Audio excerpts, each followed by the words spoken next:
বিসমিল্লাহির রহমানির রহিম। আজ আমরা শুনব রাসূলুল্লাহ সাল্লাল্লাহু আলাইহি সাল্লামের জীবনের সবচেয়ে কষ্টের একটি ঘটনা, তায়েফের ঘটনা, যেখানে তিনি প্রচণ্ড কষ্ট, অপমান আর আঘাত সহ্য করেও দোয়া করেছিলেন সেই জাতির জন্য যারা তাকে রক্তাক্ত করেছিল। মূল কাহিনী: মক্কার মানুষ যখন নবীজি সাল্লাল্লাহু আলাইহি সাল্লাম এর দাওয়াত প্রত্যাখ্যান করে, তাকে উপহাস করে, তখন তিনি অন্য শহরে ইসলাম প্রচারের কথা ভাবলেন। তাই তিনি গেলেন তায়েফ শহরে। সাথে ছিলেন তার দাস যায়েদ ইবনে হারিসা রাদিয়াল্লাহু আনহু। তায়েফ ছিল তখনকার ধনী ও ক্ষমতাবান শহর।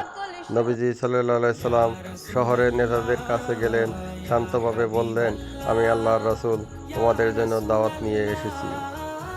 আল্লাহকে এক বলে মানো, তাতে তোমাদের মঙ্গল হবে। কিন্তু তারা শুধু প্রত্যাখ্যানই করল না, বরং বিদ্রোহ করল। একজন বলল, আল্লাহ কি? তোমাকে ছাড়া কাউকে পাননি। অন্যজন বলল, তুমি যদি সত্যি নবী হও, তাহলে আমি তোমার সাথে কথা বলা উচিত মনে করি না। তৃতীয়জন বলল, আমরা তোমাকে মিথ্যুক মনে করি। নবীজি সাল্লাল্লাহু আলাইহি সাল্লাম তাদের কথায় দুঃখ পেলেন, কিন্তু তবুও ধৈর্য ধরলেন। পাথর নিক্ষেপ ও রক্তাক্ত অবস্থা। তায়েফের নেতারা শহরের বাচ্চা ও দাসদের বলল, এই লোককে শহর থেকে বের করে দাও। তখন সবাই নবীজি সাল্লাল্লাহু আলাইহি সাল্লামকে ঘিরে ফেলল। তারা গালি দিল, পাথর ছুঁড়ল। রাসূলুল্লাহ সাল্লাল্লাহু আলাইহি সাল্লাম এর শরীরে রক্তে ভিজে গেল, এমনকি জুতার ভিতর পর্যন্ত রক্ত জমে গিয়েছিল। তিনি ও যায়েদ রাদিয়াল্লাহু আনহু অনেক কষ্টে শহর থেকে বেরিয়ে এলেন। তাদের আশ্রয় নেবার জায়গাও ছিল না। দোয়া: একটি বাগানের পাশে বসে নবীজি সাল্লাল্লাহু আলাইহি সাল্লাম আল্লাহর কাছে হাত তুললেন। তার দোয়াটি ছিল এমন অর্থ, হে আল্লাহ, আমি তোমার দুর্বলতা, আমার অক্ষমতা আর মানুষের কাছে আমার অপমানের অভিযোগ তোমার কাছে করছি।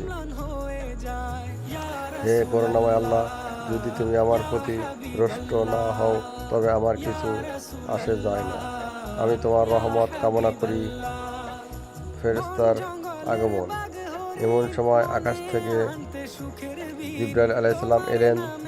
তিনি নবীজি সাল্লাল্লাহু আলাইহি সাল্লামকে বললেন, আল্লাহ আপনার কথা শুনেছেন। যদি আপনি চান, আমি তায়েফের উপর এই দুই পাহাড় চাপিয়ে দেই। কিন্তু নবীজি সাল্লাল্লাহু আলাইহি সাল্লাম বললেন, না, আমি চাই না তাদের ধ্বংস হোক, বরং আমি আশা করি তাদের বংশধরদের মধ্য থেকে এমন লোক আসবে যারা এক আল্লাহর ইবাদত করবে। এটাই ছিল তার দয়া ও করুণা শিক্ষা। কঠিন সময়ে ধৈর্য ও দোয়া করতে হবে। যারা শত্রুতা করে তাদের জন্য ও হেদায়েতের দোয়া করা উচিত। নবীজি সাল্লাল্লাহু আলাইহি সাল্লাম এর দয়া আমাদের জন্য অনুপ্রেরণা। সমাপ্তি: এটাই ছিল তায়েফের হৃদয়স্পর্শী ঘটনা, যেখানে অপমান আর আঘাতের মাঝেও নবীজি সাল্লাল্লাহু আলাইহি সাল্লাম তার দয়া ও করুণার মহান উদাহরণ রেখে গেছেন।